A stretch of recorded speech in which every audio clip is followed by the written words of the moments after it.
नमस्कार, फाइटर समाचार में आपका स्वागत है। पेश आज 3 नवंबर सुबह 6 बजे राजस्थान की खास खबरें। लॉरेंस बिश्नोई गिरोह की गतिविधियों पर अंकुश लगाने का प्रयास सुरक्षा एजेंसियां कर रही हैं। अमेरिकी अधिकारियों ने मुंबई पुलिस को लॉरेंस के छोटे भाई अनमोल बिश्नोई की उनके देश में मौजूदगी के बारे में सचेत किया है। इसके बाद मुंबई पुलिस ने उसके प्रत्यर्पण की मांग की प्रक्रिया शुरू कर दी है। एक वरिष्ठ अधिकारी ने बताया कि 16 अक्टूबर को मुंबई पुलिस ने अदालत के सामने बताया कि वे सलमान खान के घर पर फायरिंग मामले में अनमोल के प्रत्यर्पण की पहल करना चाहते हैं। हाल ही में एनसीपी नेता और पूर्व विधायक बाबा सिद्दीकी की हत्या में भी अनमोल का नाम सामने आया था और आरोप था कि अनमोल ने आरोपी से बात की थी। पिछले हफ्ते एनआईए ने अनमोल पर 10 लाख रुपए का इनाम घोषित किया था। एजेंसी ने कहा कि भगौड़े अनमोल के खिलाफ 18 मामले दर्ज हैं। यदि प्रत्यर्पण प्रक्रिया को मंजूरी मिल जाती है तो मुंबई पुलिस की क्राइम ब्रांच को उसकी हिरासत मिल जाएगी। राजस्थान लोक सेवा आयोग की अधिशासी अधिकारी यानी ईओ ग्रेड 4 भर्ती परीक्षा 2022 को रद्द करने के मामले में नया खुलासा हुआ है। भर्ती में पेपर लीक का खुलासा एक गोपनीय रिपोर्ट से हुआ था। चयनित अभ्यर्थियों की पात्रता जांचने के दौरान ही आरपीएससी के अधिकारियों को शक हो गया था। अभ्यर्थी सामान्य ज्ञान के आसान सवालों का भी जवाब नहीं दे पा रहे थे। 6 अभ्यर्थी तो एक ही गांव के थे। यही कारण है कि शक के आधार पर आरपीएससी के अधिकारियों ने एक पूरी लिस्ट बनाकर एसओजी को भेजी। जब एसओजी ने कड़ी से कड़ी जोड़ी तब जाकर इस भर्ती परीक्षा के पेपर लीक का खुलासा हो गया।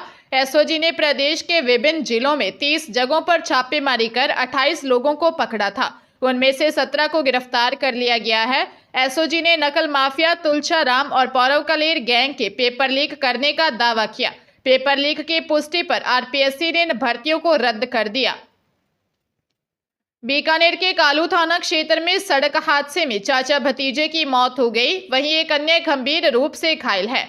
हादसा बाइक और पिकअप की आमने सामने टक्कर से हुआ। कालू पुलिस को लून करंसर निवासी राकेश बाजीगर ने बताया कि उसके बेटे रोहित, संदीप और भतीजे सही राम का बेटा विक्की बाइक पर पुंदरासर बालाजी मंदिर गए थे। ठाणे से करीब 3 किलोमीटर दूर सहजरासर गांव की तरफ पहुंचे तो सामने से एक बोलेरो कैंपर गाड़ी ने जबरदस्त टक्कर मार दी, जिससे 3 जने गंभीर घायल हो गए। तीनों को गंभीर हालत में अस्पताल पहुंचाया, जहां डॉक्टर ने विक्की व रोहित को मृत घोषित कर दिया। राकेश ने हादसे के लिए बोलेरो कैंपर के चालक को दोषी बताते हुए कार्रवाई की मांग की है। पंजाब के लुधियाना में बीती रात करीब 2:45 बजे कुछ अज्ञात बाइक सवारों ने शिवसेना हिंदू सिख विंग के राष्ट्रीय अध्यक्ष हरकीरत सिंह खुराना के घर पर पेट्रोल बम से हमला किया।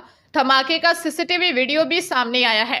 वीडियो में बाइक सवार साफ नजर आ रहे हैं। 3 बदमाशों ने इस वारदात को अंजाम दिया। फिलहाल पुलिस पूरे मामले की जांच में जुटी है। 15 दिन में यह दूसरी घटना है। इससे पहले कुछ शरारती युवकों ने शिवसेना भारतीय नेता योगेश बख्शी के घर के बाहर कांच की बोतल से भरा डीजल फेंक दिया था। इससे जोरदार धमाका हुआ था। बातचीत करते हुए हरकीरत सिंह खुराना ने कहा कि अक्सर ही अज्ञात विदेशी नंबरों से थ्रेट कॉल आती रहती हैं। बीती रात भी इस धमाके से पहले थ्रेट कॉल आई थी। मॉडल टाउन थाना पुलिस का दावा है कि जल्द बदमाशों को दबोच लिया जाएगा। हरियाणा के प्रदेश प्रभारी सतीश पूनिया ने कहा कि गोविंद सिंह डोटासरा हरियाणा भी आए थे, वहां भी गमछा हिलाया था, या राजस्थान में भी हिला रहे हैं, मिला कुछ भी नहीं। इसलिए मुझे लगता है कि वह इस तरह की डांसिंग एक्ट की जगह संगठन को ठीक करते तो ज्यादा बेहतर होता। हरियाणा विधानसभा चुनावों में बीजेपी की जीत के बाद राजस्थान बीजेपी के पूर्व प्रदेश अध्यक्ष सतीश पूनिया का राजनीतिक कद बढ़ा है। वे जयपुर रुकते हैं, बड़ी संख्या में लोग मिलने पहुंचते हैं। राजस्थान की राजनीति में उनकी नई भूमिका को लेकर भी चर्चा होने लगी है। अब चर्चा है कि सतीश पूनिया का राजनीतिक कद भी बढ़ा है। वे राजस्थान में एक नया पावर सेंटर बनाते जा रहे हैं। इसका जवाब देते हुए उन्होंने मीडिया कर्मियों से कहा कि मैं तो एक सामान्य कार्यकर्ता हूं, पावर सेंटर जैसी बात तो मुझे लगती नहीं है। खुशी है कि पार्टी ने मुझे एक जिम्मेदारी दी, इसको 100% अच्छे तरीके से परिणाम दिया। प्रधानमंत्री नरेंद्र मोदी और कांग्रेस अध्यक्ष मल्लिकार्जुन खड़गे के बीच चले वार पलटवार में अब राजस्थान के पूर्व सीएम अशोक गहलोत भी शामिल हो गए हैं। गहलोत ने केंद्र सरकार पर जनता से वादा खिलाफी का आरोप लगाया है। गहलोत ने एक्स पर लिखा, राजस्थान में भाजपा सरकार ने कांग्रेस सरकार की सभी योजनाओं को बंद कर दिया या कमजोर कर दिया, जिससे जनता में तीखी प्रतिक्रिया हो रही है। आपको राजस्थान के लोगों के बीच एक अध्ययन करवाना चाहिए ताकि पता चल सके कि हमारे घोषणा पत्र के अनुसार लागू की गई कांग्रेस सरकार की योजनाओं को बंद करने के कारण लोगों में कितनी पीड़ा है। ऐसे में प्रधानमंत्री को इस तरह का बयान देते देखना बहुत दुखद है। इनकी सरकार 2014 से 2019 में जनता से किए गए वादों को पूरा करने में विफल रही है। गहलोत ने लिखा, पार्टी के घोषणा पत्र के आधार पर अनेक कल्याणकारी योजनाएं बनाई गई, उन्हें समय पर क्रियान्वित किया गया। पंजाब हरियाणा के शंभू बॉर्डर पर किसान मोर्चे पर डटे एक और किसान की रात को मौत हो गई। तबीयत बिगड़ने के बाद किसान को इलाज के लिए अस्पताल में भर्ती करवाया गया था, जहां उसकी मौत हो गई। मृतक किसान नेता की पहचान 72 वर्षीय बलविंदर सिंह के रूप में हुई है। वह मोगा के रहने वाले थे। बलविंदर सिंह 3 एकड़ जमीन के मालिक थे। हाल ही में सरकार की बेरुखी और अनदेखी के चलते वह शंभू बॉर्डर पर चल रहे किसान आंदोलन का हिस्सा बन गए थे। बलविंदर सिंह की मौत के बाद उनके परिवार और गांव वाले गहरे शोक में हैं। किसान नेताओं का कहना है कि यह बेहद दुखद और दर्दनाक स्थिति है। बलविंदर सिंह की मौत ने एक बार फिर किसानों में सरकार के प्रति गुस्सा और असंतोष बढ़ा दिया है। टोंक जिले में रुपयों के लेन देन के मामले को लेकर राजेंद्र मीणा की हत्या की गई है। यह हत्या किसी पुरानी रंजिश को लेकर नहीं की गई, बल्कि उसके बचपन के दोस्त उसके गांव के ही गजेंद्र मीणा ने रुपयों के लेन देन को लेकर किए थे। रुपयों को लेकर 30 से 35 साल की दोस्ती 1 मिनट में ही दुश्मनी में बदल गई।